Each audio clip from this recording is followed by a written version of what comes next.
მავთულხლართების გავლების პროცესი, კონფლიქტის პოლიტიკური შეფასებები და ევროინტეგრაციის მისწრაფებები. ეს ის მთავარი საკითხებია, რაც ქართული მხარის მოთხოვნით სუამის საპარლამენტო ასამბლეის კომუნიკეში ჩაიწერება. საქართველოს მთავრობას კონფლიქტებთან მიმართებაში საერთაშორისო საზოგადოებასთან მჭიდრო თანამშრომლობის და მათი აქტიური მხარდაჭერის იმედი აქვს და მკაფიოდ კიდევ ერთხელ ადასტურებს, რომ ქვეყნის ტერიტორიაზე ეგრეთ წოდებული საზღვრების გავლება სერიოზული პრობლემაა.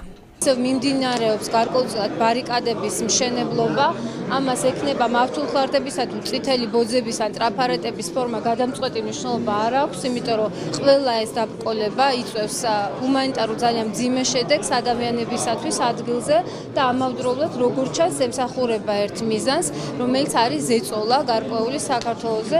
ეს ამ პერიოდში ცხადია ასევე იკითხება როგორც ჩანს ვილნიუსის კონტექსტში და თუ იმასაც გავითვალისწინებთ რა ხდება ჩვენ სამეზობლოში, ალბათ ნამდვილად რთული აღსაქმელი და გასაგები არ უნდა იყოს. იყო პოზიცია რომ იქნებოდა თუ არ ნუ დავაფიქსირებდით ესე კონკრეტულად მავთულხლართების თემას, მაგრამ ქართული მხარის მოთხოვნა იყო და ჩვენი კოლეგებმა გაითვალისწინეს და დარჩება კომუნიკეში ხალხსგასმით აღნიშნული ის, რომ მავთულხლართების არსებობა ოკუპაციის ხაზზე ეს არის სერიოზული პრობლემა. ის რომ თვითონ სახელმწიფოები აღიარებენ ერთ დამოუკიდებლობას და სუვერენიტეტს და ტერიტორიულ მთლიანობას და ყოვლად დაუშვებელია სხვა სახელმწიფოების შეიარაღებული ძალების არსებობა ტერიტორიებზე. ეს პროცესი მოგეხსენებათ 2011 წელს დაიწყო და 2013 წლის იანვარში მან მიიღო გარკვეულად უფრო ინტენსიური ხასიათი.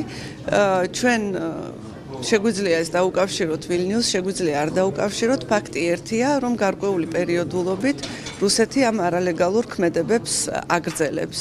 ერთადერთი რეაქცია, რომელიც ჩვენ ამაზე გვაქვს, არის თავშეკავებული რეაქცია და საერთაშორისო თანამეგობრობის კონსოლიდაცია. არის თუ არა მავთულხლართების გაბმა უკრაინაში მიმდინარე პროცესების ნაწილი და უკავშირდება თუ არა რუსეთის ქმედებები ვილნიუსის სამით საქართველოს მთავრობაში ერთმნიშვნელოვანი პასუხი არ აქვთ. მიუხედავად ამისა, ირწმუნებიან, რომ ქვეყნის ევროპულ მომავალს საფრთხე არ ემუქრება.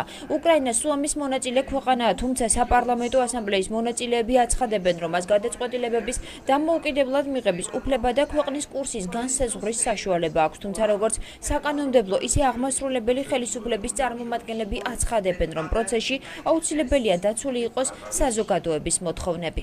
სწორი გადაწყვეტილება იქნა მიღებული თავიდანვე, როდესაც ევროკავშირი ცალკე მოლაპარაკებებს აწარმოებდა სახელმწიფოებთან, ეს არის კოლექტიური შეთანხმებები, მაგრამ უკრაინასთან ერთად, მოლდოვასთან ერთად, სხვა აღმოსავლეთ ევროპულ სახელმწიფოებთან ერთად ჩვენ გაცილებით ძლიერნი ვიქნებით ამ პროცესში. შეუძლებელია საქართველოსთვის რაიმე კარგი იყოს, თუ ის არ არის კარგი უკრაინელი ხალხისთვის და ჩვენი ასეთი სტრატეგიული პარტნიორისთვის. თველოს ევროპულ არჩევანზე გავლენას ვერ მოახდენს ვერაფერი, მათ შორის ვერც კიევში მიმდინარე მოვლენები. თავად იქ მიმდინარე მოვლენებს რაც შეეხება, მე მხოლოდ იმედი შემიძლია გამოვთქვა, რომ ეს ყველაფერი მშვიდობიანად დასრულდება კიევში და ორივე მხარე ეცდება, რომ ძალის გამოყენების გარეშე მოაგვაროს პრობლემა.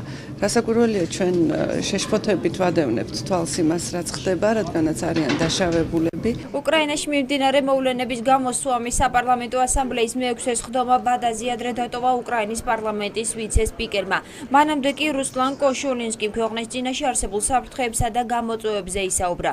კიევში მიმდინარე პროცესებს სიფრთხილით დააკვირდება ამერიკის შეერთებული შტატები. განცხადება ამერიკის ელჩმა საქართველოში ასევე ასამბლეის სხდომაზე გააკეთა. რიჩარდ ნორლანდმა იმ გავლენაზეც ისაუბრა, რაც შესაძლოა უკრაინის პროცესებმა საქართველოზე მოახდინოს. კიევში არსებული სიტუაცია ძალიან სახიფათოა, რამაც პროცესები შესაძლოა პოლიტიკურ კრიზისამდე მიიყვანოს.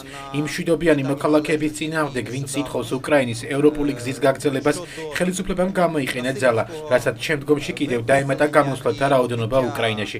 არ არის გამორიცხული ამას შედეგად მთავრობის შეცვლა მოხდეს. ხვალ რადაც პლენარული სხდომა იწყება, მაგრამ არ ვარ დარწმუნებული, რომ რადა ნორმალურად მუშაობას შეძლებს. დღეს უკრაინაში გამოცხადებულია საერთო ეროვნული გაფიცვა. მომიტინგეებმა უნდა მოახდინონ მთავრობისადმი საკუთარი მოთხოვნების ფორმულირება. ნებისმიერ დემოკრატიულ სახელმწიფოში ასეთი აქციების შემდეგ მეორე დღესვე მთავრობის მთელი შემადგენლობა გადადგებოდა. ამერიკის შეერთებული შტატები ძალიან ფრთხილად აკვირდება უკრაინაში მიმდინარე მოვლენებს. მინდა ხაზი გაუსვა უკრაინისა და ევროკავშირის ელჩების განცხადებას იმის შესახებ, რომ ყველა მხარემ უნდა შეძლოს ძალადობის თავიდან აცილება. რაც შეეხება უკრაინაში განვითარებული მოვლენების საქართველოზე გავლენას, აქ ყველაზე მნიშვნელოვანი ის არის, რომ ქართველი ხალხი ეთანხმება ქვეყნის ევროპასთან ინტეგრაციას და ეს ხელმოწერით მთავრობამაც დაადასტურა. სუამის საპარლამენტო ასამბლეის ფარგლებში კომუნიკეს გარდა პარტნიორ ქვეყნებთან ერთად სპეციალური განცხადების მიღებაც იგეგმება. მთავრობის წევრები ამ დოკუმენტების მნიშვნელობაზე ესაუბრებენ და აცხადებენ, რომ ორგანიზაციის მთავარი მიზანი სავაჭრო, ეკონომიკურ, კულტურულ და პოლიტიკურ სფეროებში თანამშრომლობაა. კომუნიკეს ხელი საპარლამენტო ასამბლეის ფარგლებში ხვალ მოეწერება, თუმცა მსგავსი შეთანხმება უკვე შედგა ვილნიუსში სუამის წევრი ქვეყნების საგარეო საქმეთა მინისტრების დონეზე. ხვალვე ცნობილი გახდება ის ქვეყანაც, რომელიც საქართველოს შემდეგ სუამის თავმჯდომარეობას გადაიბარებს.